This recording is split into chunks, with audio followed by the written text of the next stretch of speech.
Hello guys, welcome back to our YouTube channel. आज का हमारा टॉपिक है सेपरेशन ऑफ पावर्स। ये हमारा थर्ड पॉइंट आता है की फीचर्स ऑफ इंडियन कॉन्स्टिट्यूशन में। So let's discuss.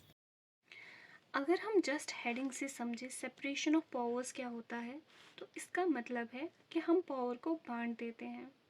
मैं आपको एक एग्जांपल दूंगी। जैसे आपके घर में भाई बहन होते हैं, ठीक है, तो आप लोग क्या करते हैं, आप लोग आपस में काम बांटते हैं, ठीक है। तो कैसे बांटते हैं कि बड़ा भाई बहन ये वाला काम करेगा और छोटा भाई बहन ये काम करेगा। तो हम यहाँ क्या कर रहे हैं, हम यहाँ चीज़ों को डिवाइड कर रहे हैं या सेपरेट कर रहे हैं उन्हें। तो अगर हम इसी एग्जाम्पल को अब कॉन्स्टिट्यूशन से रिलेट करेंगे तो सेपरेशन ऑफ पावर का मतलब क्या होता है। पावर को हम यहाँ तो डिवाइड कर रहे हैं या तो शेयर कर रहे हैं। अब आपके पास क्वेश्चंस आ रहे होंगे कि क्यों कर रहे हैं और कैसे कर रहे हैं हम ये सब, और कहाँ कर रहे हैं, और अगर ये सब किया भी जा रहा है, आखिर पावर शेयरिंग इतनी ज़रूरी क्यों है। क्या बिना पावर शेयरिंग के हमारा काम नहीं हो सकता है क्या।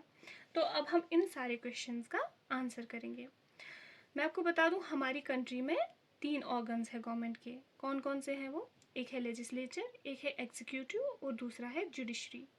तो सेपरेशन ऑफ पावर्स कहाँ करेंगे हम? जो हमारे 3 ऑर्गन्स है गवर्नमेंट के, इनके बीच में पावर शेयर करते हैं हम, ठीक है। तो अब हम पहले समझेंगे इनका मतलब। लेजिस्लेचर होता क्या है या एग्जीक्यूटिव क्या होता है, जुडिशरी क्या होता है। पहला आता है लेजिस्लेचर। तो लेट्स बिगिन। लेजिस्लेचर का मतलब होता है जो पार्लियामेंट में हमारे चुने हुए रिप्रेजेंटेटिव जाते हैं, वो हम ही चूज़ करते हैं ना थ्रू इलेक्शंस। तो और वो क्या करते हैं वहाँ पे, वो वहाँ पे लॉज बनाते हैं। तो वही सारे चुने हुए रिप्रेजेंटेटिव जो रहते हैं, जिन्हें हम मेंबर ऑफ पार्लियामेंट कहते हैं या मेंबर ऑफ लेजिस्लेटिव असेंबली कहते हैं, तो वो क्या करते हैं, वो हमारे लिए लॉज बनाते हैं। और जो लॉज बनाता है उन्हें लेजिस्लेचर का पार्ट कहते हैं हम।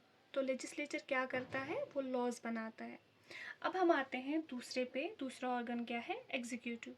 एग्जीक्यूटिव क्या होता है, देखो लेजिस्लेचर ने लॉज बना लिए, ठीक है, पर अब उन लॉज को लागू कौन करेगा, ये क्वेश्चन आता है। तो उस लॉ को जो इम्प्लीमेंट करेगा या एग्जीक्यूट करेगा वो है एग्जीक्यूटिव, ठीक है। एग्जाम्पल हम लेंगे पुलिस का।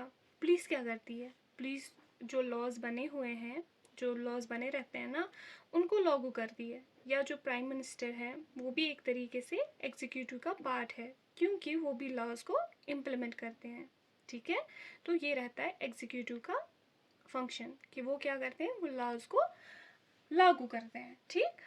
अब आता है हमारा थर्ड ऑर्गन जो कि है जुडिशरी। तो जुडिशरी क्या करता है, जो पूरा सिस्टम होता है हमारा, जैसे जजेस का हो गया, लॉयर्स का हो गया, सुप्रीम कोर्ट हो गया, हाई कोर्ट हो गया, वो जुडिशरी के अंडर आता है, ठीक है।